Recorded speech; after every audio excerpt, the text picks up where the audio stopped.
Hello, friends! Welcome to Dewdrops Kids TV, where we share amazing Bible stories, moral lessons, and fun adventures.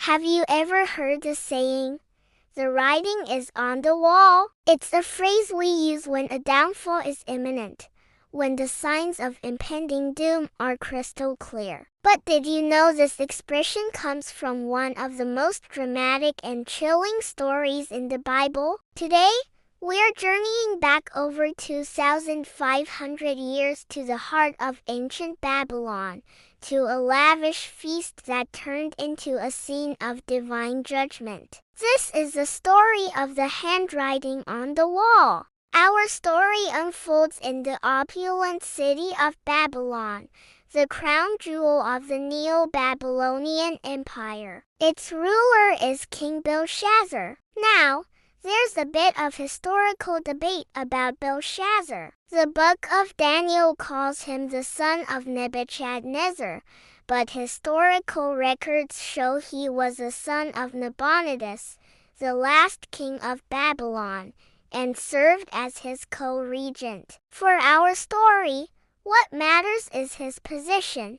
He was the man in charge of the great city. The year is 539 BC. The mighty Persian army, led by Cyrus the Great, is closing in on Babylon. The city is under siege. You might think this would be a time for solemnity, for prayer, for strategic planning, but not for King Belshazzar. In a stunning display of arrogance and overconfidence, he decides to throw a massive party. He gathers 1,000 of his lords, his wives, and his concubines for a night of feasting and drinking. Babylon's walls were legendary, thought to be impenetrable. Belshazzar felt secure, untouchable. He was about to learn a terrifying lesson about pride. As the wine flowed and the party grew wilder, Belshazzar had a terrible idea. He remembered the sacred vessels, the gold and silver cups that his predecessor, Nebuchadnezzar, had plundered from the temple in Jerusalem decades earlier. These weren't just ordinary cups. They were consecrated, set apart for the worship of God. In a shocking act of sacrilege, Belshazzar ordered these holy vessels to be brought to his banquet. He and his guests then used these sacred cups to toast their pagan gods of gold, silver, bronze, iron, wood, and stone. They weren't just having a party. They were actively mocking the God of Israel, desecrating what was holy in a brazen display of defiance. It was the ultimate act of hubris, a direct challenge to the heavens. And then, it happened. In the midst of their drunken revelry, something appeared that silenced the entire hall. The Bible describes it vividly.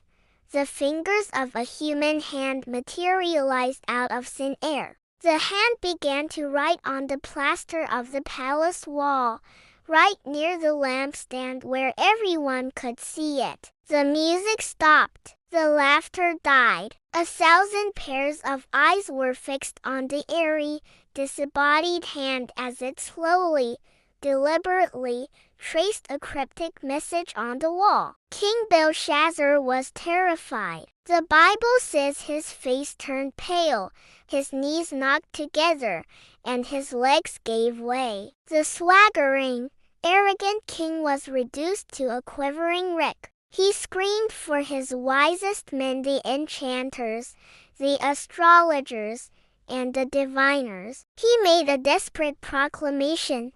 Whoever could read the writing and explain its meaning would be clothed in purple, have a gold chain placed around his neck, and be made the third highest ruler in the kingdom. One by one, the wise men of Babylon came forward. They were the supposed experts in omens and secrets. They stared at the strange, glowing words on the wall, but they were completely baffled. They couldn't read the script, let alone interpret its meaning. The king's desperation grew into full-blown panic. The entire royal court was in an uproar. It was then that the queen, likely the queen mother, entered the banquet hall. She had heard the commotion and came to offer a solution. She reminded Belshazzar of a man who had served under Nebuchadnezzar, a man named Daniel. She described him as having the spirit of the holy gods, someone with insight, intelligence, and wisdom, who was renowned for interpreting dreams and solving riddles. During Nebuchadnezzar's reign, Daniel had been made chief of all the wise men. Though he had seemingly been forgotten in Belshazzar's court, his reputation remained. Desperate, the king ordered Daniel to be brought before him immediately. Daniel, now an old man, was led into the chaotic scene. The king repeated his offer of immense reward, but Daniel was unimpressed. He calmly told the king, "You may keep your gifts for yourself and give your rewards to someone else. Nevertheless, I will read the writing for you and tell you what it means." But before he interpreted the message, Daniel delivered a powerful rebuke to the king. He reminded Belshazzar of the story of his predecessor, Nebuchadnezzar. He spoke of how God had given Nebuchadnezzar a great kingdom and immense power, but how his heart grew proud and arrogant. As a result, God humbled him. Nebuchadnezzar was driven from his throne to live like a wild animal, eating grass like an ox, until he finally acknowledged that the Most High God is sovereign over all kingdoms on earth. Then, Daniel turned his attention directly to Belshazzar. "But you, Belshazzar," he said, "have not humbled your heart.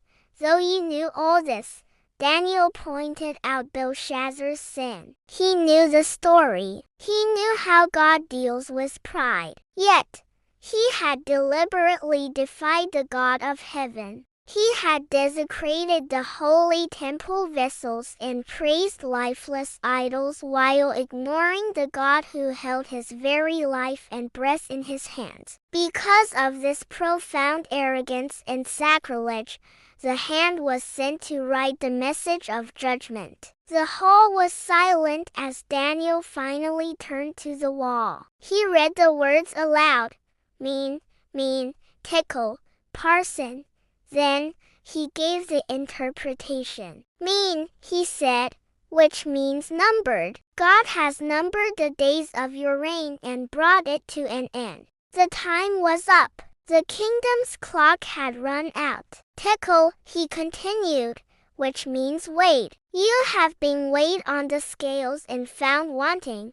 Belshazzar's character, his leadership, his life, it had all been evaluated by God and found deficient, lacking in righteousness and humility." Perez, the singular form of parson, meaning divided. Your kingdom is divided and given to the Medes and Persians.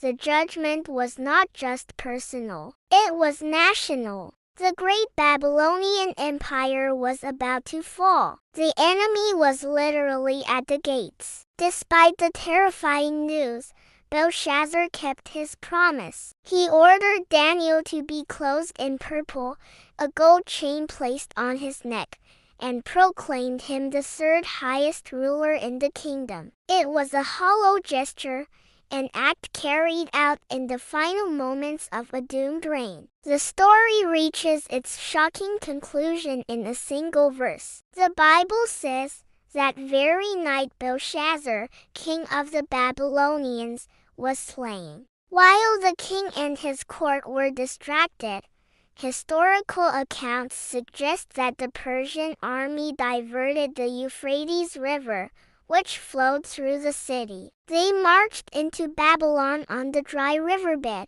under the walls, and took the impenetrable city without a major battle. The party was over. The writing on the wall had been fulfilled. So, what can we take from this ancient, dramatic story? It's a powerful reminder about the dangers of pride and arrogance. Belshazzar thought he was untouchable, secure behind his walls, but his downfall came swiftly and suddenly. It's also a story about accountability. We may think our actions go unnoticed, but the story shows a God who sees, who weighs, and who holds humanity accountable. The writing on the wall is a timeless symbol that judgment can come when we least expect it, especially when we live in open defiance of what is right and holy. It challenges us to live with humility, to recognize that our lives are a gift,